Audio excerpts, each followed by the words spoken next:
Welcome to Leaders of Tomorrow, India's only daily television platform for you, the MSME entrepreneur. We bring you the biggest expert opinions to empower you. We're kicking this season off and we're bringing you exclusive interviews with some of the biggest names from India Inc. Tonight, I'm bringing a conversation with Kalra. He's the founder and group CEO of MakeMyTrip. I spoke with him earlier about some of the things that small businesses can keep in mind when it comes to the travel space. Take a listen.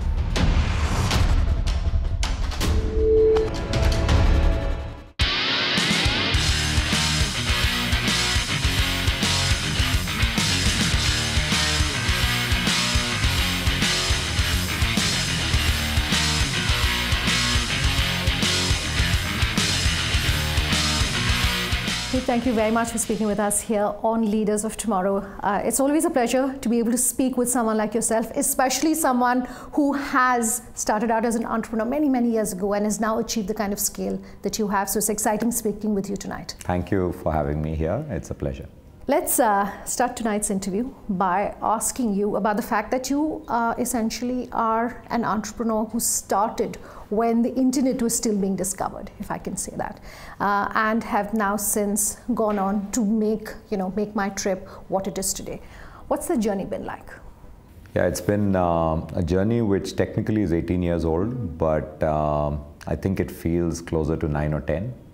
And I think that in a way summarizes a lot of it, because we all know when we're having fun, time flies. And so it's been an amazing ride.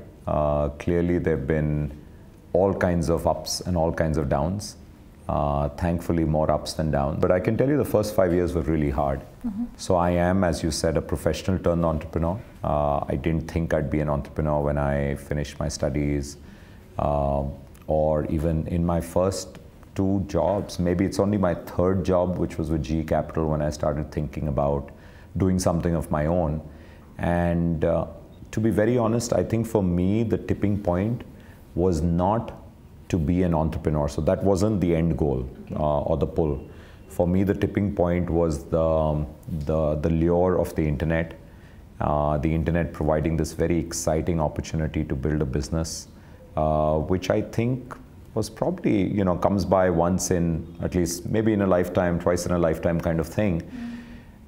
There would be many other opportunities for people, but for me that one was very attractive, because the more I was dabbling with and playing with the internet at a personal level, at an official level too, I was saying, hey, this is something which is quite amazing. Early days, so this is 99, 2000 in India, where it was dial-up modem. It was very painful. I think a lot of our young viewers may not even recall that time or be aware of that, which is fine, but it was a time where you could tell that this is going to be game-changing, which is, I think, when it's exciting rather than when it's already changed the game. Sure.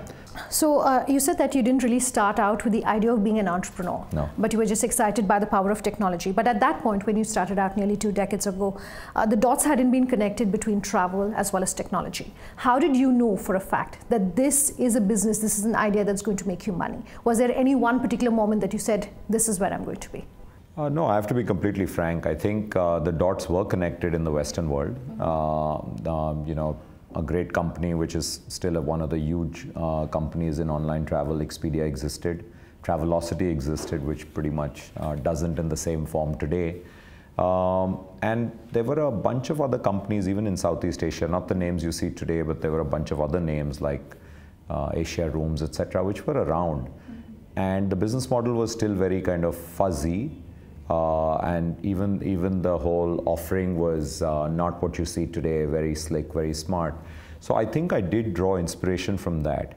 But what was far more exciting for me was the process of dealing with your travel agent over the phone, which I think was fairly cumbersome, painful, and even at some level not very reassuring. Like you're always second guessing and wondering, am I getting the best deal, the best thing going on? I thought that can be really improved manifold with a system which can kind of give you all the options, can give you transparency, and I think fundamentally can put the consumer in control.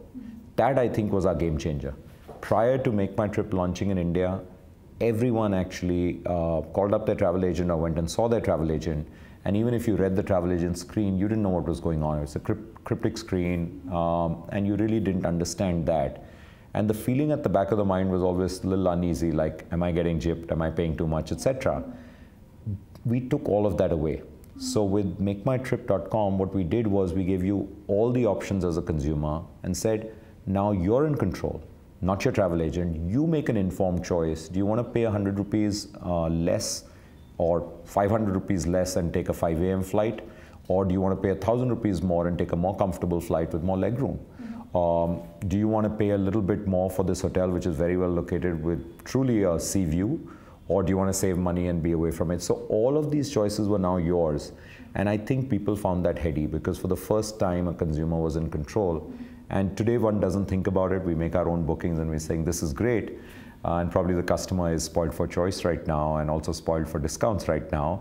But I think at that point of time, it was a big game changer. That didn't exist. So I think that really gave us a fillip and we really took off with that. Okay.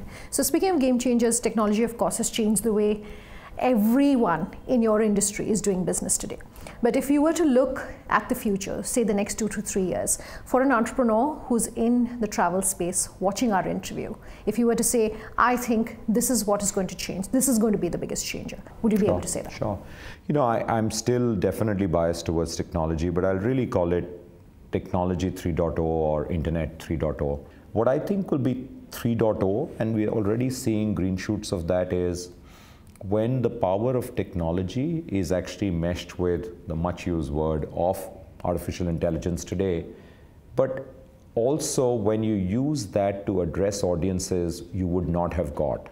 So I think one of the biggest strengths that India has is that we've got a very gentle pyramid when it comes to our cities and towns. So not only do we have very large, 6 cities right on top, the metros, but then at the next level, we've got about 20, 30 cities. At the next level, we've got actually 200, 300 cities or towns, what we call tier 2. And then, as you know, we've got thousands of tier 3 and tier 4 towns and cities. There's a lot of wealth out there. There's a lot of spending power out there, but people didn't have the wherewithal. Today, the wherewithal is there with the internet. The wherewithal to travel is there because of regional connectivity, where small airports now people are flying out of. They always had the money, the traders, the industry, industrialists, small industrialists, or people who were in mining business. They were in small towns willy-nilly, but they had the money, they wanted to travel, it was very cumbersome. They wanted to buy something online, they didn't know how to do it. Today they can. People would actually make trips to come to big cities for the weekend to shop. Those days are changing. Maybe you'll still come and shop for a big occasion like a wedding, but by and large people are saying we'll buy this online. So it's fundamentally empowered a lot of people, I think down India's demographic. So when you mesh technology and the understanding of these consumers and you allow the machine to learn, I think you're going to be able to crack open a whole new India, what we can call it Bharat or the next India. And most importantly, you do that in their local language. Okay. So 30 local languages, AI-driven, machine learning empowered, is just going to be mind-boggling. So you're saying technology and internet 3.0, you're saying selling to small town India. So as businesses then are perhaps gearing up for this, what should be the changes they put in place? They necessarily need to be tech first or digital first, but how does this organization or this company, which is a small business, then need to change to become that company? Yeah, and I'd like to caveat that. I don't think this means that you can't build a business which is non-tech. Absolutely you can. I think you've got to be very clear. The fundamentals haven't changed. The fundamentals of succeeding and building a business which will sustain won't change. And the fundamentals are understanding your customer at a very deep level. So this is consumer insights. This is not just research which everybody knows. Providing a service or a product for that consumer which is something that they want, maybe are not able to enunciate. And you're able to provide that in a smart way, better than most other people, if not even the best, maybe number 2, number 3, but in a smart way and fundamentally in a way that you can make money on a unit economics basis.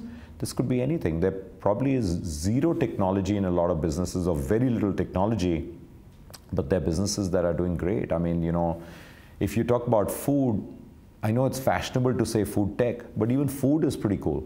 And people are doing such amazing things in food. Maybe there's a different kind of technology, which is more Like there's this company which is creating waves on fast food, which is reasonably healthy. I think they're doing something with the idli. Someone's doing something really exciting with what is that, pav, vada pav, and they made it a massive scale business. There's less tech in it, but there's common sense. You've managed to crack a way to explode the economies of scale, but without losing quality and also keeping in mind perishability. Sure. All right, it's time for a quick break, but we'll continue bringing you insights from Kalra. That's coming up on the other side. Just stay tuned.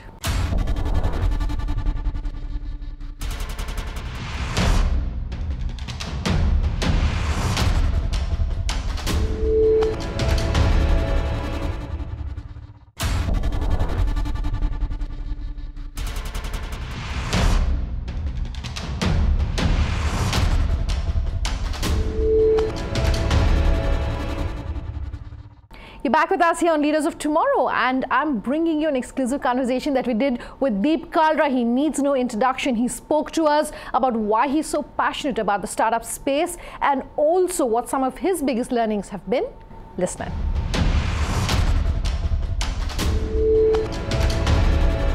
You're talking about food tech. And I definitely want to talk about funding, especially where certain industries are concerned. But I want to go back to my earlier question and really talk about what businesses need to do. And I'm really trying to understand two things. One, what kind of employees should small businesses be looking at if you're looking to be future ready? And second, and I will come to that, is how should the leadership perhaps of businesses change as you're looking at the future? So let's start by talking about whether there are enough employees who are available to your industry specific, who can perhaps look at AI, who can perhaps look at the cloud, because those are becoming the technologies of the future. Companies like yourself are already looking at that. So how do you do that? Yeah, no, I think that's a really good question. And I think the single most important skill that will be needed for companies and employees to succeed tomorrow is going to be agile learning skills. And I say that because things are changing so fast, technologies are changing so fast, the scenario is changing, that people will need to be able to pick up new stuff that's coming on. You know, every few months a new language or a new version is being released. There's not enough time to go back to school. There are hardly schools that'll teach it, but they're online courses. Now, some people will dive into those courses and say, I want to upgrade my skills and I want to learn from it. And some people will say, it's okay. You clearly want the first kind of person who's willing to say, listen, let me try this and let me try this, because one of those things will click and will become the future. And you've got to be very good at it. So okay. I think that's the single most important. So are you training in-house constantly? Constantly. And you know, it's win-win, because we are actually giving folks then the opportunity to upgrade their skills, which they wouldn't have got otherwise. Okay, so how do leaders like yourself then, you're leading organizations and you realize that there are technologies, there are skill sets, etc., that you need to have if your company is going to move to the future. How do you ensure that small businesses, where the culture is being driven entirely by the founder then, are keeping pace with the changes that are happening? What's your advice? Yeah, I think there's some wonderful things that small businesses can do. You know, by definition, they're a bunch of people. Even if it's a number less than 100, I'll consider it fairly small, where founders, culture, rollout, passion, cohesive thought, very easy to do. I think the moment you get into multiple hundreds and then multiple thousands, which is where we are, it becomes much harder. And the only way to ensure that the company as a whole is not losing out, is growing very fast, is keeping a pace with new technologies, new changes, is to hire really smart people. That's the only way. If you're going to hire people who are going to be, as I oftentimes say, yes men, then you're doing yourself a great disservice, because you're not going to grow as an organization. Your decisions aren't going to be debated or put under test or filtered.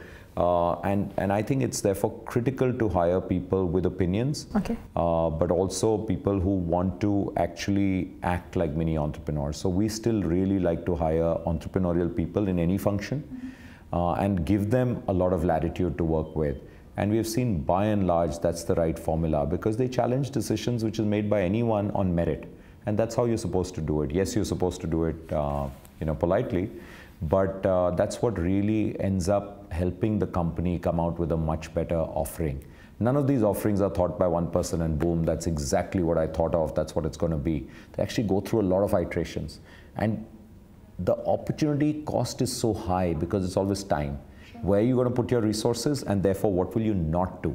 And if you're not doing so many things, you want to make sure the stuff that you're doing has a very high probability or chance of success. And that's only going to happen if you're going to really push it through a lot of tough filters, hoops, questions, debating, pushbacks. Then you come up with something which hopefully has a good chance to win. Okay. It's still a risk, but it's a smaller risk than if you don't do all of this. Sure. I want to talk something very specific to your company, which is MyBiz. Through our show, is there anything that you'd like to tell our viewers about how it works, what it's about? Yeah, MyBiz is actually our offering on the corporate space, but for the SME and MSME. And the reason we really narrowed down and we're targeting these two segments very clearly is, so it's not like large companies don't have corporate travel needs. They have huge corporate travel needs. But like I said earlier, they want hand-holding. They actually want people. Whereas if you think about it, the SME actually has a lot of need. There's a big need for transparency at the owner level or at the VP finance level, because they want to know where everyone's traveling. They want to make sure the bills are done in a legit way. They bought them from a legit company, and they want to control expenses. But when they were working with small travel agents, there's no way of doing that, because someone said, I bought a ticket here and I bought a ticket there. Now all of it gets consolidated.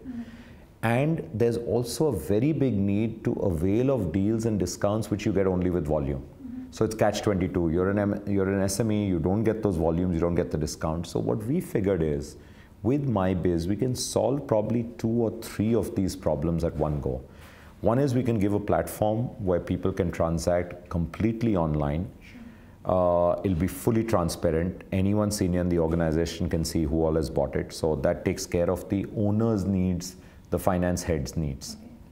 The second part of this is that we can actually get a lot of the volume-based discounts, because we'll negotiate with hotels, etc. On the other side, suppliers saying, listen, this is only for our SME customers. And then we can pass on some part of those discounts, which they find very valuable on the other side. And thirdly, their pain points were around, hey, we're in business, so last minute things change. So MyBiz is actually offering a lot of flexibility around those changes and cancellations, where you don't get hit by heavy cancellation fees. So I think it's a triple win. It seems to be doing really well. We have a huge pipeline of companies who want to actually sign on to MyBiz and enroll. And we're just going out and growing this business. It's growing gangbusters. So it's one of the businesses we're very excited about. And this is the audience. So everyone who's watching is actually our customer, where you can definitely get the best of being a large company without being one, and yet get the best of discounts which you see on the retail space, etc., and have all your bookings in one place. So it's on the same app. You just have to toggle between personal and business profile. The moment you go to the business profile, you get validated very easily if you have a business domain, email domain, and we do a quick validation. And then you're on your way, and every time you hit certain milestones, then you get further discounts. So it's pretty cool. Okay, as I'm winding this interview down, in your 19 years as an entrepreneur, has there ever been one moment which you would consider your biggest challenge? And based on that, what your biggest learning has been, if you can talk to us about that? So 18 years, but yeah, 18. Going on 19. So I think we've had lots of challenges through 18 years, but the biggest one was really in the early days, which was about survival. Are we going to even exist further as a company or not? And from 2001 till about 2003, even 2004, I think about 3 years, it was clearly uncertain at many times. We had money enough for maybe 2 months. There was no funding. 9/11 had happened. .com bust had happened. So there was nothing in the world of travel or online which was interesting enough for funding to come in. We clearly hadn't broken even, because it was very early days. It was 1-2 years since the company started, but we were doing great. And if I look back, I think the decision to continue that time, which honestly was a blend of part reason and part irrationality. Part of it was just stubbornness and completely being irrational. So it's funny, you can be rational at the same time and look at numbers and reasoning, and be irrational where you're saying, listen, just stubborn, we have to do this, we can't throw in the towel yet. I think that's important, but there's no formula. No one's going to tell you this is codified and this is the time to quit and this is the time not to quit. Every situation will be unique. And only you will know as an entrepreneur, if you're fundamentally, I think, pragmatic, that it's worth putting in more into this. So I'm obviously very grateful we took those calls at that point of time. But when I look back, the reasons I took that call was, One, the numbers, and I always believed in them, definitely suggested that a little bit more and we could get closer to break even. So I think you've got to believe in those. You can't be such an idealist that you say, you know, forget about the numbers, I'm going to do this anyway. Doesn't make sense because you run out of capital. Secondly, and very importantly, I think you need a fantastic close team. So your senior members have got to be people you can rely on and they rely on you, and you need each other through those days. That's really, really important. And I think thirdly, it comes down to probably the gut. And you know, they say you have a gut feel because they're actually a quarter of the number of neurons we have in our brain, we actually have in our gut. Okay. So when they say gut feel, it actually makes sense. So you'll have a gut feel if you're onto something, you've got to listen to it. And again, that's what I'm saying, only the entrepreneur will know are you onto something or not. So on the balance, I would encourage entrepreneurs, tough times, stretch it out a bit. In India, you can afford to. In India, you can shrink back, you can cut costs, you can go without salaries. And you know, many of us have done that, and you should maybe. Maybe in the US, you can't even do that. The Western world, the treadmill moves very fast. Even rent is so high. So if you can stretch it out, eke it out a bit, because I think the stamina to do it again is very hard to find. So you can dig into your resources at one time, but if it doesn't work out and you fail, you say, okay, but if you give up, I think you'll anyway hesitate to start again, and you'll probably be harder as an entrepreneur. So I would always encourage folks that, you know, be agile again, put your ear to the ground, be ready to listen to tweaking your business model. So don't be stubborn about your model, but be very fixated about your goal. Okay. So if that makes sense. Deep, thank you very much for your time here. Thank you, it's been a pleasure. Thank you. Thanks a lot. That's our show tonight. If you have any feedback for us, as always, we love hearing from you. Here's how you get in touch. leadersoftomorrowtimesgroup.com is our email ID. You can tweet at us at Sunanda_J, which is my personal Twitter handle, or LOT_ET now, which is our official Twitter handle, or leave your comments on our Facebook page, Leaders of Tomorrow on ET Now. Thanks for watching. Have a good night.